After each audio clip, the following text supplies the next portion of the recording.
The Sultanate of Brunei ruled during the 14th to the 16th century. Its territory allegedly covered the northern part of Borneo and the southern Philippines. European influence gradually brought an end to this regional power. Later, there was a brief war with Spain, in which Brunei was victorious. The decline of the Bruneian Empire culminated in the 19th century when Brunei lost much of its territory to the White Rajas of Sarawak, resulting in its current small land mass and separation into two parts. Brunei was a British protectorate from 1888 to 1984.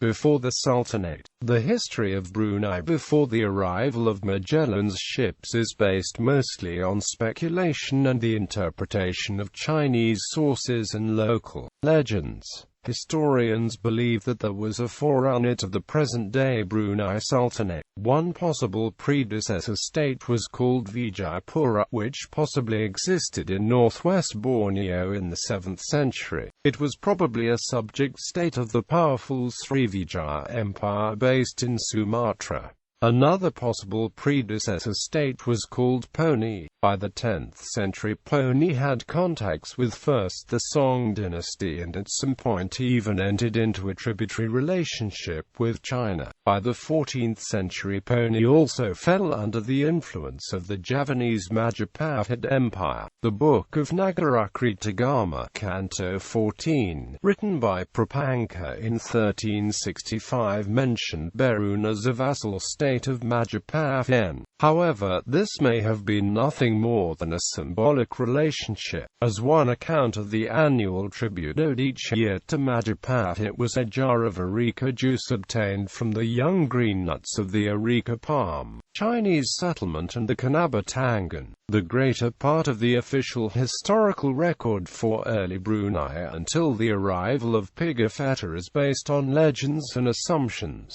The historical account, lacking any real evidence, has been constructed in such a way that around 1370, Zhou Yuanzhang sent representatives to Brunei via Indonesia, and Brunei paid tribute to the Ming Chinese. This signified the strong influence of the Ming dynasty, and accounts for the combination of Ong Sumping's influence in Brunei. In these 30 years, the two main powers combined quickly. The Chinese expanded their influence from the east of the Kanabatangan River to northern Borneo. They built Chinese towns and villages, among which was present-day Kota Kinabalu. In 1402, after the death of Sultan Muhammad Shah, his son Abdul Majid Hassan ascended the throne. Ong Sumping and Pengarang Temenggung became regents. Bruneian history has seldom treated Hassan as the second sultan. In 1406, after the death of Sultan Majid Hassan, there existed a two-year power vacuum. In these 2 years, Bruneian nobles started a power struggle. In the end, Sultan Ahmad won out, and Pengarang Temenggung fell. Ahmad became the second sultan in Bruneian history. Ong Sumping consolidated his power again. He didn't forget China after the immigration to Brunei, but continued to perpetuate Chinese cultural identity under the new Ming dynasty. Thus, he sent a representative with his armies to China. He landed on the coastal region of Fukien. Emperor Yongle was pleased and asked for the official to organize a welcome party for Ong Sumping. In this trip, they saw the changes in China. At his advanced age, Ong Sumping could not make the long journey back to Brunei, so he missed the happiness of returning to his homeland, and he died in Nanjing. Before his death, he asked Emperor Yongle that Brunei and Sungai Kanabatangan be made Chinese territories named Gunung Kinabalu, and that he himself be buried in China. Emperor Yongle agreed and titled Ong's son Awang as the new ruler, and named the mountain of Brunei as Changning Mountain, mean Jabal al-Salam in Arabic. In 1408, a Wang came back to Brunei under the protection of imperial eunuchs and officials. The Wang succeeded to the influence of Ong Sumping in Brunei and continued to exercise political power. The Chinese still called them Changping, general. In 1412 he paid tribute to Emperor Yongle. The wife of Ong Sumping was also buried in Brunei at a location which the local Malays called Bukit China. The sister of Ong Sumping and Sultan Ahmad gave birth to a daughter, who married Sultan Sharif Ali. The man came from Arabian Peninsula, and was the descendant of Nabi Muhammad SAW. Even today, because of their influence, Bruneians still believe that Ong Sumping was the ancestor of the Brunei royalty, even though the Bruneian royal family stressed more the theories of Malayu Islam Berhah, but they didn't disagree with it. Obviously they gave him positive criticism, and recorded Ong Sumping under the genealogy of the Sultans of Brunei. In the capital of Brunei, Bandar Seri Begawan, there was a Jalan Ong Sumping, and the Museum Brunei also contained artifacts of Ong Sumping. The tomb of Ong Sumping's son is also protected by the Bruneian government. To prove the existence of Ong Sumping, the Silsila Raja Sulu could provide the best evidence. According to the record of the Silsila Raja Sulu, when Ong Sumping first arrived at Brunei with many Chinese, he said that he was ordered to collect jewelry in Sabah, and the mountain was named Gunung Kinabalu. The legend said that some attractive animal might appear in the forest, and they ate some people. Ong Sumping brought the candle with his colleague, and got the jewelry at last.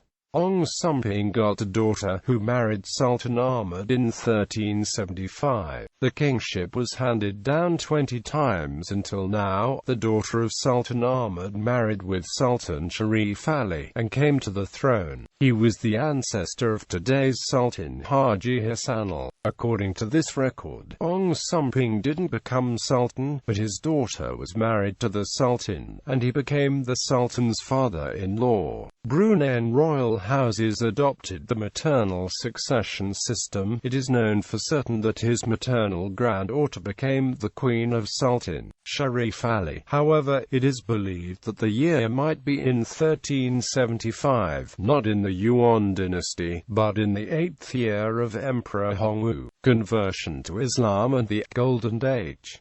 The later history of Brunei, or Borneo, remains somewhat obscure. By the middle of the 15th century, Brunei had entered into a close relationship with the Muslim kingdom of Malacca. This era also saw the origin of the ruling dynasty, which continues to this day. According to the Sai-era Wang Somaun, Brunei's national epic poem, the present-day Sultanate originated when Dewa Emis Kyangan descended to earth from heaven in an egg. He had children with a number of aboriginal maidens, and one of these children converted to Islam and became the first sultan. However, the state continued to be multicultural. The second sultan was either Chinese or married a Chinese woman. The third sultan was said to be part Arab, who are seen in South and Southeast Asia as the descendants of Muhammad. The Sultanate oversaw a gradual expansion of the state's influence and borders. This was accelerated with the conquest of Malacca by Portugal in 1511. Brunei benefited from the scattering of Muslim merchants and traders who were forced to use other ports. These merchants probably also helped to speed the conversion of the general population to Islam. The Sultanate was a thalassocracy, a realm based on controlling trade rather than land. Situated in a strategic location between China and the trading networks of Southeast Asia, the state served as an entrepot and collected tolls on water traffic. The society was hierarchical, with the Sultan serving as despot. His powers were limited, however, by a council of princes of royal blood. One of the council's duties was to arrange for royal succession. The The reign of the fifth Sultan, Bolkiah, is often described as Brunei's Golden Age. The Sultanate's control extended probably over the coastal regions of modern-day Sarawak and Sabah, the Sulu archipelago, and the islands off the northwest tip of Borneo. The Sultanate's influence also spread north into the Philippines, where colonies were planted in Manila Bay. The Sultan also visited Java and Malacca. At the end of Bolkiah's reign, in 1521, the first Europeans visited Brunei when Ferdinand Magellan's expedition arrived at the port. Antonio Pigafetta, a navigator on the trip, described an amazing city. The Europeans rode to visit the Sultan on top of elephants caparisoned in silk cloth. The inhabitants of the palace had their loins covered with gold-embroidered cloth and silk, wore poniards with golden hilts, ornamented with pearls and precious stones, and had many rings on the fingers. The visitors were served meals on porcelain dishes. Pigafetta described a city of 25,000 families living in wooden houses built on stilts to raise them above the water. At high tide, women would ride in boats selling merchandise.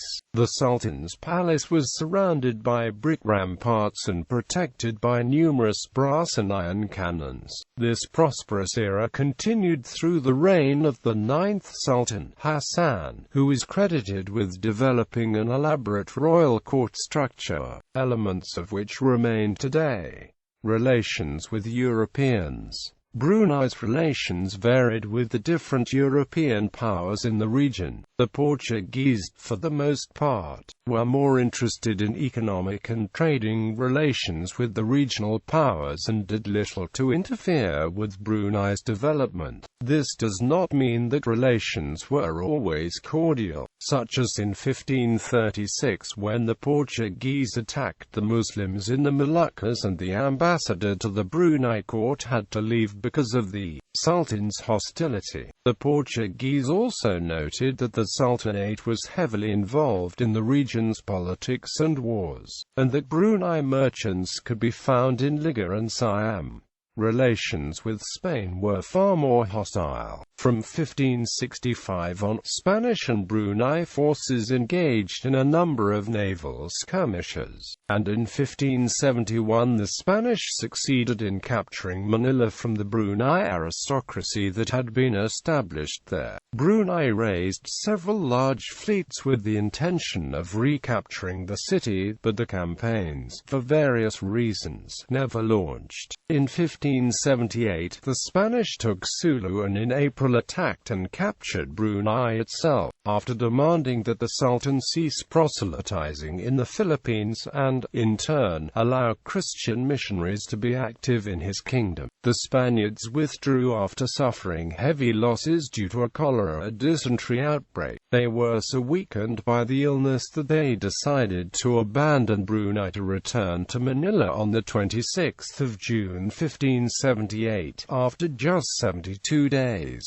The short-term damage to the Sultanate was minimal, as Sulu regained its independence soon after. However, Brunei failed to gain a foothold in Luzon, with the island firmly in Spanish hands. The long-term effects of regional changes could not be avoided. After Sultan Hassan, Brunei entered a period of decline, due to internal battles over royal succession as well as the rising influences of European colonial powers in the region that, among other things, disrupted traditional trading patterns, destroying the economic base of Brunei and many other Southeast Asian sultanates. During Sultan Omar Ali Saifuddin II's reign, disturbances occurred in Sarawak. In 1839, the British adventurer James Brooke arrived in Borneo and helped the Sultan put down this rebellion. As a reward, he became governor and later White Raja of Sarawak and gradually expanded the territory under his control. Brooke never gained control of Brunei, though he did attempt to. He asked the British to check whether or not it would be acceptable for him to claim Brunei as his own. However, they came back with bad news. Although Brunei was poorly governed, it had a definite sense of national identity and could therefore not be absorbed by Brooke. In 1843, an open conflict between Brooke and the Sultan ended in the latter's defeat.